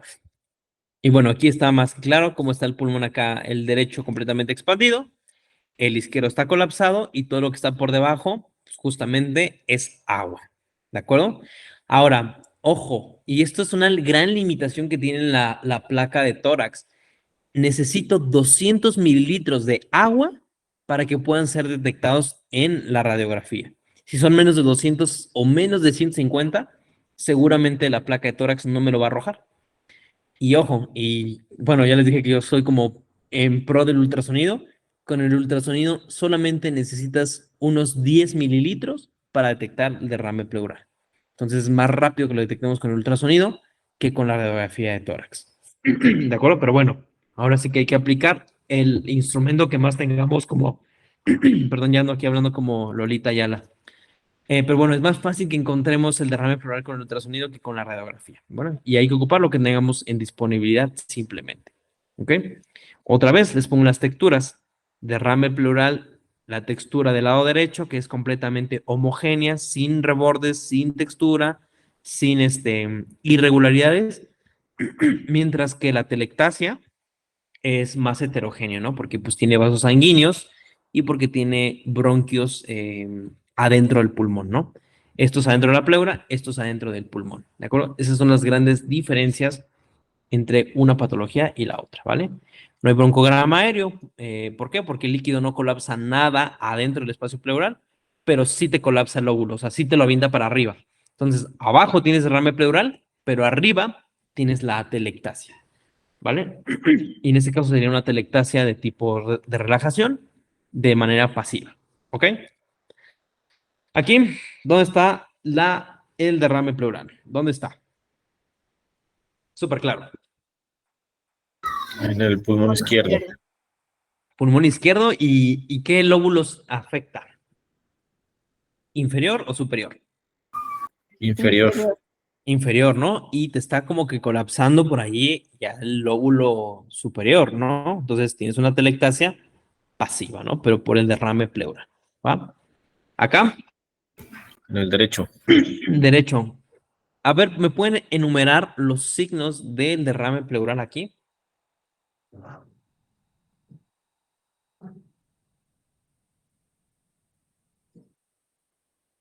¿Cuáles son los signos? Ajá. ¿Qué se borra? ¿Qué se ve? ¿Qué no veo? ¿Qué está Se positivo? borran los ángulos costofrénicos y está el signo del menisco, ¿no? Ajá. Signo del menisco. El de la silueta, negativo o positivo. Positivo. Positivo. Positivo. Eso mero. Muy bien, ¿no? Y no hay broncograma aéreo en la zona colapsada. Aquí no veo broncograma aéreo. O sea, no veo las rayitas negras o los puntitos negros como se suelen ver en las atelectasias. Si te fijas aquí, sí se empieza como que medio a colapsar, un poco, ¿no? Pero porque ahí está la telectasia del lóbulo superior derecho, ¿va? Muy bien, vámonos. Bueno, aquí derrame pleural derecho, frecuente están asociados. Ojo, los derrames pleurales derechos casi siempre se asocian a insuficiencia cardíaca derecha, ¿vale? Entonces tendríamos que buscar signos cardíacos, ¿no? Entonces aquí solicitaríamos un electrocardiograma, un ecocardiograma y exploración cardíaca a mayor profundidad, ¿no? Enzimas cardíacas y qué sé yo, todo lo que ustedes quieran pedir al paciente, ¿va? Y bueno, radiopacidad y signo de la silueta total, seguro, derrame pleural. ¿Ok? Creo que hasta rimó esa cosa, ¿no? Pero bueno, estos son las frases que yo les daría a ustedes para que se lleven a casa y siempre aplicarlas con los pacientes, ¿va? Acá, ¿qué vemos?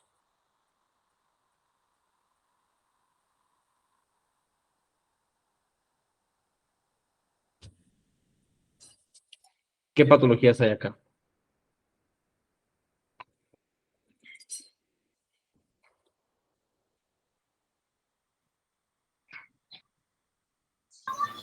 Sí, derrame pleural derecho. Ajá, hay silueta, ¿no? Sí, Y arriba, ¿qué hay? Arriba del pleural, de la derrame pleural. una telectasia. Sí, ¿no? Y mira cómo está la tráquea desplazada, ¿no? Y aparte el pulmón izquierdo, ¿cómo lo ven? Muy aireado. Eso, muy bien. Muy aireado y con hiperinsuflación y muy radiolúcido, ¿no? Cosa que sucede muy frecuente en las atelectasias pasivas, ¿no? Justamente, entonces ahí está todo. Bueno, acá más o menos hasta acá llega el derrame y todo lo demás. Seguro que es toda la atelectasia pasiva que está generando el paciente, ¿vale? Aquí segurísimo son más de 500 mililitros, ¿de acuerdo? Y entonces el derrame pleural masivo, de cierto modo, casi siempre es de etiología hepática, ¿no? Cirrosis seguramente y también puede estar asociado a defectos del diafragma, ¿no? Hay veces que el paciente empieza a retener también agua, porque, dejen quito esto. Bueno, y justamente lo comentamos al inicio de la clase, me decían, oye, sí hay signo en la silueta, pero es en el abdomen.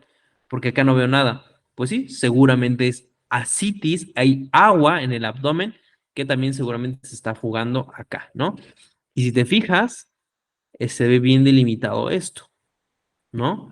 Por toda el agua que se está fugando también acá, pero me delimita, por así decirlo, el pulmón, ¿de acuerdo? De todo lo que se está fugando, porque este paciente tiene pues defectos del diafragma, ¿no? Como si estuviera por ahí haciendo fugas, ¿vale? Luego son casos súper complicados que suceden, ¿va? Y bueno, los signos de la atelectasia que ya comentamos, ¿va? Listo, dejemos atrás el derrame pleural. ¿Dudas o preguntas con el derrame pleural?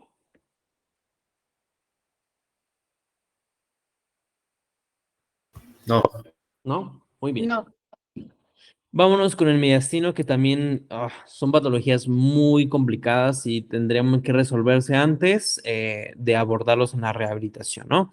Básicamente el mediastino es la región del tórax entre el esternón y la columna vertebral y ambos pulmones, ¿no? Y pues ya lo sabemos, ¿no? Esto es básico de anatomía de la universidad, ¿no? Que contiene las estructuras cardiovasculares y los bronquios principales al final de cuentas, ¿va? Entonces vamos a ver cómo se ven las estructuras cardiovasculares en la radiografía de tórax. Básicamente lo que tenemos, ahorita vamos a dejar a un lado, por así decir, los campos pulmonares y vamos a ver el corazón. Y aquí tenemos el corazón propiamente. Entonces lo que vamos, si lo ponemos en un plano más tenue, vamos a tener que observar lo siguiente. Del lado derecho del pulmón, yo voy a ver como una estructura abombada que va a corresponder en su mayoría más a la aurícula derecha y una pequeña porción al ventrículo derecho, ¿no? Apenas como que sobrepasa la columna vertebral hacia el lado derecho, ¿de acuerdo? Del lado izquierdo, pues bueno, va a estar invadido más por la aurícula izquierda en una pequeña porción, incluso a veces se alcanza a ver un poquito de abombamiento por las orejuelas de la aurícula, pero bueno, no siempre. Y en su mayoría, pues está el ápex cardíaco, ¿no? Y todo el ventrículo izquierdo en su mayoría. ¿De acuerdo? Dejen borro eso. Posteriormente, cuando nos vamos a los vasos sanguíneos, bueno, antes de los vasos sanguíneos mayores, tenemos los ilios pulmonares. Los ilios pulmonares se alcanzan a ver como unas estructuras en C de cada lado, ¿no? El derecho e izquierdo, ¿no? Que justamente pues, es toda la trama vascular principal, ¿no? Que le procede a los vasos sanguíneos principales. Y por encima de ellos y por encima de la aurícula izquierda, pues ya sabemos que tenemos la vena cava superior, ¿vale?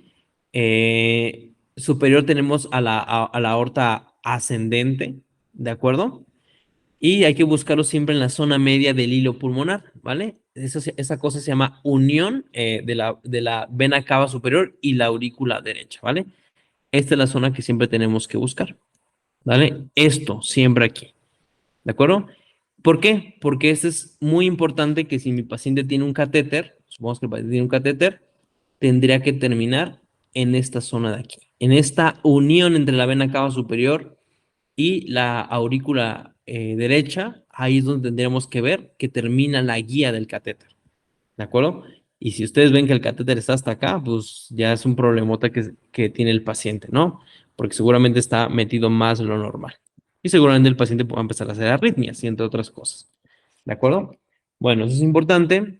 Eso es respecto al lado derecho. Del lado izquierdo, pues tenemos la aorta ascendente y se va a visualizar como un nudo superior, ¿vale? Se ve un abombamiento de esa aorta ascendente y pues después sube pues el callado aórtico, ¿no? Y todas esas cosas, ¿no? La arteria pulmonar casi no se alcanza a visualizar, pero bueno, con mucha observación se alcanza a ver como una media T, ¿no? Nos falta la otra T que tiene la arteria pulmonar, pero en su mayoría solamente se alcanza a ver la del lado derecho, ¿vale? Y justamente está debajo del nudo de la aorta, que es la aorta descendente. Siempre va a estar ahí, ¿de acuerdo? Y bueno, básicamente poniendo en un plano de colores es de esta manera, poniéndolo ya en un plano radiográfico es como lo observaríamos de esta manera. Recordemos que al final de cuentas, detectar anomalías o cosas relacionadas con los vasos sanguíneos grandes bueno, grandes vasos pues, y estructuras cardíacas, la radiografía no es la mejor ¿cómo se dice? El mejor estudio diagnóstico. Ya sabemos que para eso tendríamos que pedir o una tomografía de tórax o un ecocardiograma para ver anomalías mucho mayores. Pero bueno, de primera impresión, la radiografía nos ayuda. Oye, ¿sabes qué? Ya viste que está como muy dilatada la aorta descendente. Oye, ya viste que el corazón está muy agrandado. Oye, ya viste que los cilios pulmonares están diferentes. Oye, ya viste que la vena cava superior como que está desplazada. Solamente para eso nos sirve para dar una primera impresión, ¿vale? Y bueno, como encontrar como algunos aneurismas aórticos, acuérdense que la aorta descendente son 3 centímetros, se va a encontrar 3 centímetros arriba e izquierda de la carina. Entonces aquí tenemos la carina traqueal, ¿no? Y está como 3 centímetros para arriba, la aorta descendente, y si vemos un abombamiento muy marcado, pues seguramente un aneurisma, ¿no? Que reitero, no es el mejor estudio para hacer diagnósticos de grandes vasos, pero al menos te puedes dar una idea, ¿no? Y después, pues bueno, de ese aneurisma, pues bueno, vamos a ver la aorta descendente, ¿no? Así es como vamos a ver la radiografía, los grandes vasos, ¿va? De los grandes vasos no voy a comentar mucho por las mismas limitaciones que tiene la radiografía al final de cuentas, ¿no? Aquí está el nudo aórtico. Si se fijan, este nudo aórtico no tiene ese abombamiento que tiene este paciente de acá, ¿vale? O sea, vea, tiene su nudo y aparte todavía tiene otro nudo, como doble nudo. Acá no tiene ese abombamiento, ¿de acuerdo? Perfecto. Hay algo que llaman ventana aortopulmonar, que justamente es ese espacio pequeño entre la aorta y la arteria pulmonar, justamente. Como tal, es una relevancia anatómica, no, simplemente es una observación que siempre tenemos que determinar, ¿no? Que justamente cuando está borrado esto, es cuando sospecharíamos de un aneurisma, ¿no? En este caso, si te fijas, aquí está el nudo de la aorta y está esta ventana, ¿cómo decirlo? Esta concavidad que no tiene ningún otro nudo accesorio, por tanto no hay como una aneurisma aórtico, ¿de acuerdo? En fin, eso es solamente lo que quiero comentar de los grandes vasos del corazón, pero lo que me gustaría más que supieran en la radiografía de tórax es a que aprendan a sacar el índice cardiotorácico. Básicamente lo que tenemos que hacer es que, bueno, y tiene una limitación el índice cardiotorácico porque para empezar tiene que estar tomada bien la placa, no tiene que estar rotado el paciente, si no voy a tener diferentes proyecciones del corazón, ¿ok? Entonces lo que tengo que hacer aquí es a la mitad de la columna empezar a medir diámetros, ¿no? Entonces tengo que medir el diámetro, el DMI es el diámetro máximo izquierdo, y el DMD, que es el diámetro máximo derecho, ¿no? Entonces, de la mitad de la columna para la derecha es el diámetro, el diámetro máximo derecho, y de la mitad de la columna para la izquierda es el izquierdo, ¿no? Y después de eso tengo que medir cuánto es el diámetro interno torácico, que es cuánto es el ancho total del tórax del paciente, ¿no? Y lo que hago después es una operación matemática. El diámetro mayor derecho más el diámetro mayor izquierdo dividido entre el diámetro interno torácico. ¿Ok? Y después que yo haga eso, tengo que clasificar si mi paciente tiene cardiomegalia, ¿no? Y aquí están los valores. Puede ser en porcentaje o puede ser en decimales. O sea, solamente pasan los porcentajes y pues, el 51%, el 55%, ¿no? Grado 2 del 56% al 60%. Grado 3 del 61% al 65%. Y grado 4 más del 65%. ¿Ok?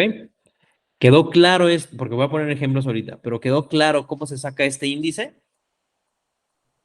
Sí, y tengo una duda. ¿Hay alguna vértebra en específico, a la altura de alguna costilla en específico para tomar la referencia?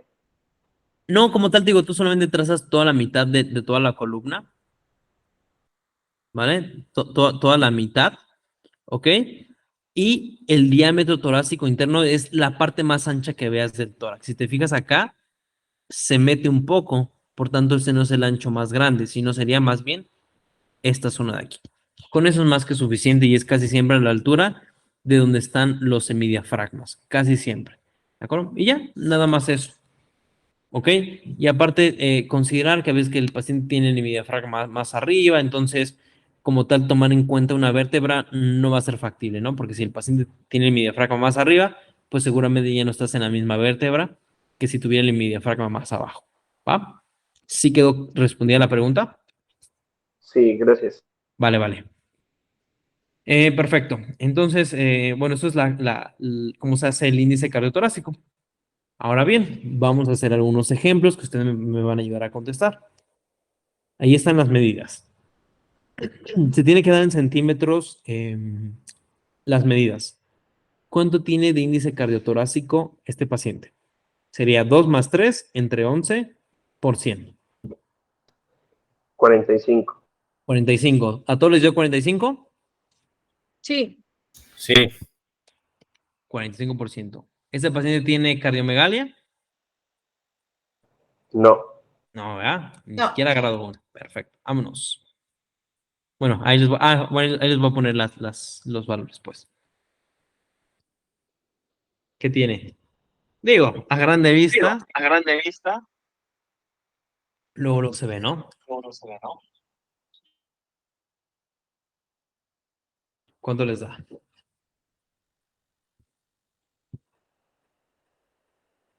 Sería grado 3 de Grado, cardiomegalia. doctora. Da 64. Eso. Muy bien. Entonces queda un grado 3, justamente, ¿no? Entra en esta porción de aquí. Y les digo, a grande, o sea, se ve muy marcadísimo, ¿no? O sea, un corazón bastante grande. ¿Va? No nos extrañemos que este paciente en algún momento haga un derrame pleural, entre otras cosas, ¿no? O que veamos, de hecho aquí ya se alcanza a visualizar la trama vascular periférica, se ve bastante marcada, ¿no? Se ve bastante marcada, sobre todo del lado derecho, no seguro, del lado izquierdo no tanto, pero no tarda también en hacerlo, ¿va? En fin, este paciente, ¿cómo lo ven?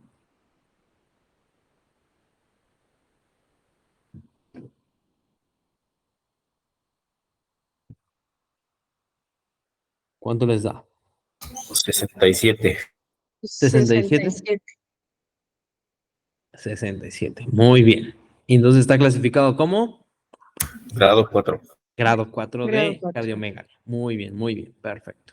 Una pregunta. Dime, ¿qué pasó? ¿Esas medidas las encontramos mencionadas en la interpretación del radiólogo o Eh, ya las da como tal el grado 4 el médico cuando lo menciona? Ahí te va, justamente. Y justamente la siguiente pregunta, mira, cuando el paciente te mande sus estudios, este es un video del programa de cómo sucede. Mira, acá abajo tengo las herramientas. Bueno, bueno, no voy a poner sobre la barra porque se pone el de reproducir, no quiero reproducir todavía. Pero si te fijas, desde el lado izquierdo de la pantalla al lado derecho tengo diferentes herramientas. Hay una flechita que es para señalar. Ay, perdónme que viene como el del fierro viejo y como que me estresa un poquito. Dejen quito el micrófono.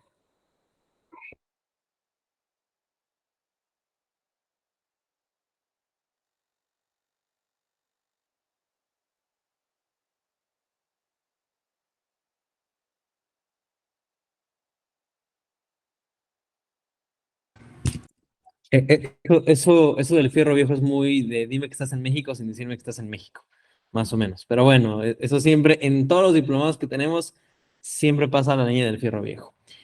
En fin, bueno, te comentaba, de izquierda a derecha tenemos diferentes botones. Mira, hay una flechita que simplemente es como para que tú señales X estructura si quieres poner alguna nota.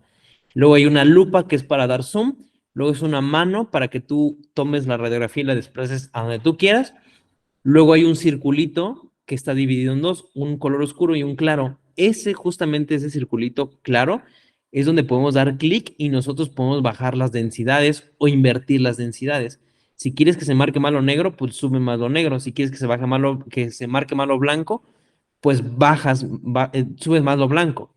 O también está el botón de invertir. Más adelante lo vamos a ver. Y ahí se invierten las tonalidades. Entonces lo que ves oscuro, ahora lo vas a ver claro. Y lo que ves claro, lo ves oscuro. ¿Ok? Y luego está de color naranja seleccionado el botón de medida. y justamente lo que voy a mostrar en el video, cómo nosotros podemos medir directamente el índice cardiotorácico cuando tengamos el programa. Ahora, en dado caso que no tengamos el programa, casi siempre el radiólogo ya hace la interpretación, ¿no? Es importante que nosotros leemos la interpretación del radiólogo y también saquemos nuestras propias conclusiones nosotros, ¿ok? Pero ahora te voy a mostrar cómo lo haríamos si nosotros podemos hacer las medidas y si es que no está ¿cómo se dice? No estás en el programa propiamente. Entonces, fíjense ahí. Déjenlo regreso. Ahí está. Voy a seleccionar el botón de medida. Déjenme, lo pauso y quito mi cámara porque luego se traba esto. Y lo regreso. Ahí está, ¿no? Entonces ahí selecciono el botón de medida y aparece esa herramienta. Entonces yo lo que hago es clic, ¿ok? Desplazo hasta la mitad de la vértebra y ya, hago mi primera medición, ¿no? Del índice mayor derecho, ¿no? Y luego busco el diámetro mayor, perdón, el izquierdo y luego fue el derecho, ¿no? Más o menos a la misma altura y tratamos de hacerlo lo mejor posible.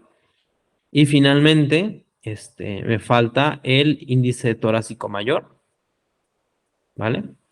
Y ya. Ahí tengo los 3 diámetros que necesito, ¿de acuerdo? Pregunta, ¿cuánto tiene este paciente?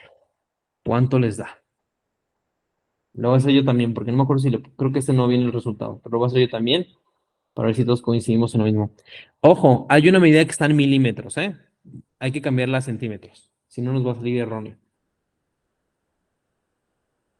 A ver, sería 3.9 más 12.10 igual entre 28.35. ¿Cuánto les dio usted? 56, ¿no? ¿En qué clasificación entraría este paciente?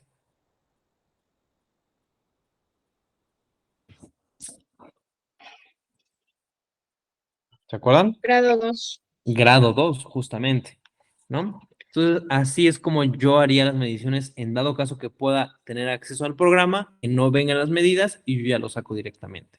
No sé si respondí tu pregunta. Sí, ¿Sí? gracias. Sí. Le digo, esto sería lo chido, tener el programa. Por eso cuando tus pacientes te vean, el radiólogo me lo mandó por correo, o me lo mandó en una USB, o lo tengo aquí en el disco, pídanselo y como, déjamelo, en la siguiente cita, o bueno, si lo pueden abrir en el momento, pues lo abren en el momento y hacen las respectivas observaciones y lo que quieran. Pero bueno, hay veces que, la exploración, y no que dejemos esto de lado, pero hay veces que pues te vas a dar un chorro observando la radiografía, sacando medidas, entonces le puedes decir, ¿sabe qué? Déjeme el disco, o déjeme la USB, o mándelo por correo, y le hago los comentarios pertinentes, acorde a la fisioterapia, lo que vamos a trabajar, ¿no? En fin. Bueno, este paciente que tiene algo que no tienen las otras placas de tórax que hemos mostrado. Algo que no tienen que alcanzan a observar. Traqueostomía. Eso menos, tiene una traqueostomía, ¿vale? Entonces les digo, ahí se van a ver siempre todos los dispositivos que tengamos, ¿no? Y bueno, analizando aparte del índice cardiotorácico, ¿qué otra normalidad alcanzan a observar?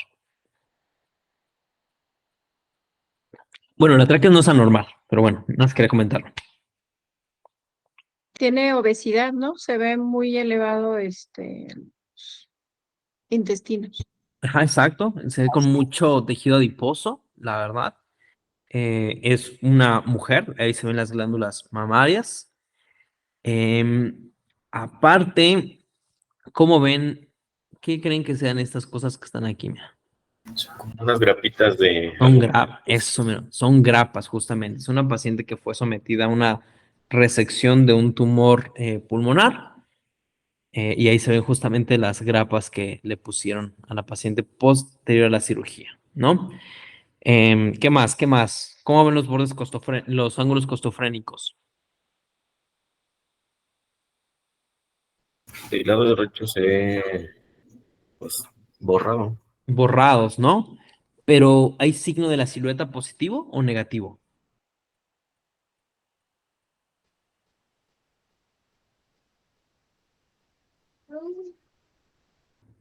Positivo del lado derecho.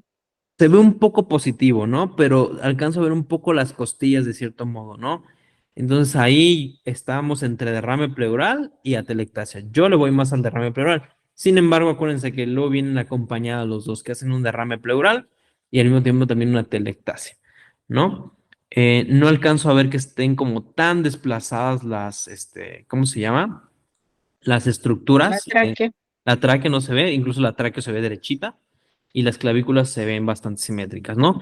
Sin embargo, algo que sí me haría pensar en la atelectasia es que se ve muy definido cómo, cómo está toda esa trama, ¿no? Y seguro, o sea, seguro sí tiene el derrame pleural también, ¿no? Entonces tienen el derrame pleural y las atelectasias, ¿no? Y es esperable, es una paciente que fue sometida a una resección de tumor, ¿cómo se dice? Tumor pulmonar, ¿va? Y bueno, vean que, bueno, espero que ya empiecen a ver diferentes las placas, todo lo que empiecen a interpretar ahora de cómo iniciamos la mañana, ¿va? Pero bueno, este era el ejemplo de cómo se hace el índice cardiotorácico y cómo nosotros mismos lo podemos calcular. Si ya no la traen así, digo, lo que podrías hacer, que no sería lo correcto, es que lo midas ahí con tu regla y pues en teoría son unidades matemáticas. No sería la medida más correcta, pero tal vez lo podría sacar así. Pero lo más importante es que también entrenemos los ojos, o sea, fíjate que aquí como el corazón sí se va agrandado, aquí se ve normal, ¿no? Eso es lo que aquí se ve súper agrandado, eso también es lo que nosotros podemos ver, o sea, más que hacer una evaluación cuantitativa, la evaluación cualitativa también es útil, ¿va? Así que, ¿sabes qué? Sí se ve con una cardiomegalia, o sea, no sé qué grado, porque no tengo las medidas, pero sí se ve con una cardiomegalia, ¿va? Muy bien. ¿Dudas o preguntas con lo del índice cardiotorácico? No. Muy bien. Todo bien. Bien, tengo cuarto para la 1. Nos vemos a la 1 de la tarde, ¿vale? Para que tengan 15 minutos de receso y continuamos, ¿va? Ok. Vale, pues. Coman algo.